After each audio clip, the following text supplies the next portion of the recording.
पाकिस्तानी माशरे में मुकम्मल तौर पर रच बस चुकी है। हमारे माशरे, हमारे निज़ाम, हमारे मुल्क की हालात की ये तशरीह मुल्क की सबसे बड़ी अदालत ने की। मुल्क की सबसे बड़ी अदालत ने हमारे माशरे की ये तशरीह की है।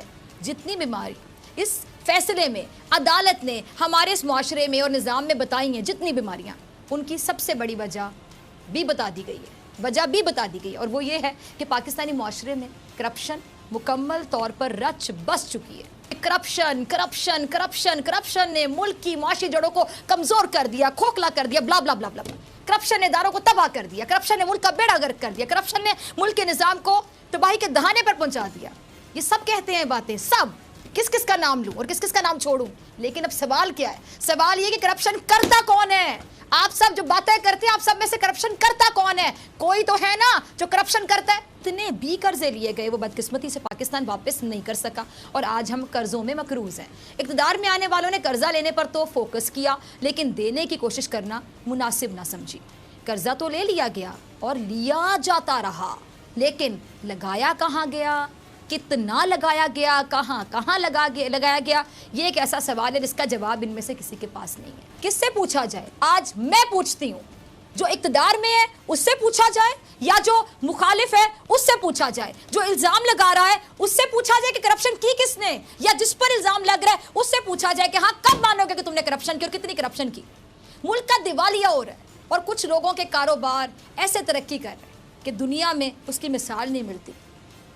किससे पूछा जाए? कौन है जो बताएगा? अवाम को खाने को नसीब नहीं होता, और वज़ीर आज़म समेत, अब ज़रा सुनते जाइएगा नाज़रीन, अवाम को रोटियां नसीब नहीं है, खाने को नसीब नहीं हो रहा, और यहाँ वज़ीर आज़म समेत हर वज़ीर, हर मुशीर, हर दौर में अमीर तरीन होता चला गया। इमरान खान साहब जो तब्दीली और करप्शन फ्री पाकिस्तान का नारा लगा लगा कर थकते नहीं थे, 22 साल की स्ट्रगल है, और 22 साल हमने उनके नारे सुने हैं, पाकिस्तान का नारा लगाकर बार बार कि पाकिस्तान को करप्शन फ्री पाकिस्तान बनाएंगे, ये तब्दीली आएगी, ये तब्दीली आएगी। ये बातें करके लोगों का एतमाद जीत के वज़ीर आज़म बन गए जी, वोट मिल गया, इक़्तिदार में आ गई तहरीक इंसाफ। उन्होंने भी इस रिवायत को बरकरार रखते हुए, अफसोस के साथ कहूँगी, इस गरीब तरीन मुल्क की अमीर तरीन काबीना तश्कील दी। पाकिस्तान वो मुल्क है जिस पर अभी तारीख का सबसे बुलंद तरीन कर्जा चढ़ा हुआ है। बिजली, पानी, गैस से लेकर आटा, चीनी तक नायाब हो चुके हैं। कोरोना की वबा के बायस कारोबार की सूरत हाल हम देख रहे हैं कि बदतरीन होती जा रही है। कहीं लोग फाके कर रहे हैं, कहीं बेचारे गुर्बत से तंग आकर खुदकुशियाँ कर रहे हैं। यानी हर जगह इस वक्त गुर्बत है, भूख है, अफलास के डेरे हैं। लेकिन इस गरीब तरीन मुल्क को हमेशा की तरह आज भी ये एजाज़ हासिल है कि इस मुल्क के पास अमीर तरीन काबीना, वुज़रा और मुशीर मौजूद। वज़ीर आज़म पाकिस्तान जनाब इमरान खान साहब के वज़ीरों और मुशीरों ने बिल आखिर अपने असासे ज़ाहिर कर दिए। अब ज़रा सुनते जाइएगा और कानों को हाथ लगाते जाइएगा। रज़ाक दाऊद साहब 1 अरब 78 करोड़ के मालिक, और उनकी अहलिया 40 करोड़ की मालिक। हफीज़ शेख साहब 29 करोड़ 70 लाख के मालिक। अमीन असलम 1 करोड़ 40 लाख। 15 विरासती जायदादें, अहलिया के 50 लाख के शेयर्स, तकरीबन 11 लाख की जायदाद, और 92 लाख की 3 गाड़ियां। सानिया निश्तर साहिबा 2 करोड़ से जायद असासों की मालिक। शहबाज गिल साहब जैसे भी, शहबाज गिल साहब भी 11 करोड़ 80 लाख। पाकिस्तान में 1 प्लॉट, फार्म हाउस, बैरून मुल्क में 1 घर, और बातें करते हैं बड़ी बड़ी ये सब जब टीवी पर आते हैं। शहजाद अकबर साहब 7 करोड़ 23 लाख। जुल्फी बुखारी 1300 कनाल जमीन के मालिक। इस्लामाबाद में 34 कनाल के प्लॉट्स। लंदन में 48 लाख से ज्यादा की जायदाद।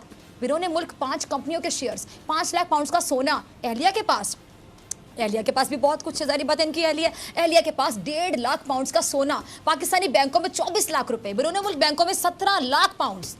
नदीम बाबर 2 अरब 70 करोड़ से ज्यादा रुपए के मालिक होने के साथ साथ 2 दर्जन से ज्यादा कंपनियों के शेयर होल्डर्स। पाकिस्तान में 12 करोड़ और 90 लाख रुपए कमर्शियल अराजी अलग है। जफर मिर्जा साहब 5 करोड़ 70 लाख रुपए के मालिक। 2 करोड़ रुपए का घर, 3 करोड़ के प्लॉट। अहलिया के पास 20 लाख के जेवर। शहजाद सैयद कासिम जो हैं, उनके दुबई में 2 करोड़ दिरहम के 3 घर। अमेरिका में तकरीबन 9 लाख डॉलर की जायदाद। अमेरिकी बैंक अकाउंट्स में 21 लाख डॉलर। दुबई के बैंक अकाउंट्स में 21 लाख दिरहम, और 90 लाख से ज्यादा के प्लॉट्स भी हैं।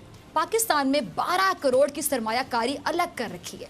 नदीम अफजल चंद साहब ان کے اثاثوں کی مالیت 3 کروڑ سے زائد، 5 فارم ہاؤس، 3 گھر، بابر اوان صاحب 16 کروڑ سے زائد جائیداد کے مالک، اسپین میں ایک پراپرٹی، 5 کروڑ نقد، 2 کروڑ بینک اکاؤنٹ میں، کاروبار میں 40 لاکھ سے زائد کی سرمایہ کاری، 1.5 کروڑ سے زائد کی 6 گاڑیاں، 20 لاکھ روپے کے زیورات۔ علی نواز صاحب 13 کروڑ 40 لاکھ سے زائد اثاثوں کے مالک۔ عشرت حسین صاحب 29 کروڑ 42 لاکھ سے زائد اثاثوں کے مالک۔ امریکہ میں 3 جائیدادیں الگ رکھی ہوئی ہیں۔ یار محمد رند صاحب کے اثاثوں کی جو مالیت ہے، کوئی ایک وزیر، کوئی ایک مشیر کروڑوں سے نیچے آنے کو تیار نہیں۔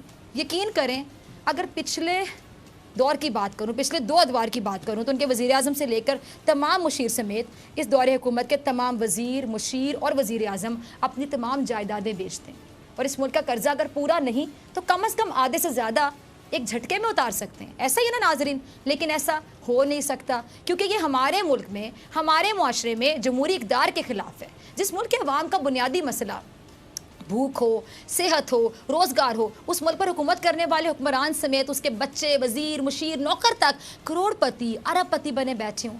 حیرانی کی بات ہے نا؟ پاکستان سمیت لندن میں، اسپین میں، امریکہ جیسے ممالک میں 3 گھر خریدے ہوں، چھٹیاں گزارنے کی غرض سے دوہری شہریت کے حامل ہوں، تاکہ اگر پاکستان میں کوئی مقدمہ بن جائے تو دوسرے ملک میں فرار ہو جائیں گے، اشتہاری بن جائیں گے، فراری بن جائیں گے، کوئی فرق نہیں پڑتا، تاکہ وہاں ان کو کوئی تنگ کرنے والا موجود نہ ہو۔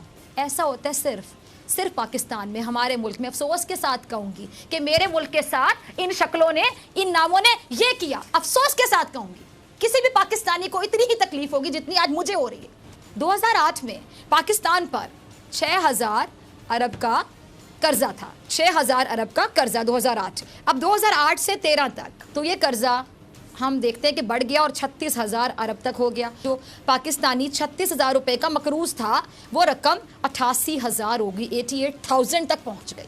قرضہ لیا تو گیا، دوبارہ اپنا سوال دہراؤں گی کہ لگایا کہاں، کون بتائے گا، مکمل تفصیلات کون دے گا؟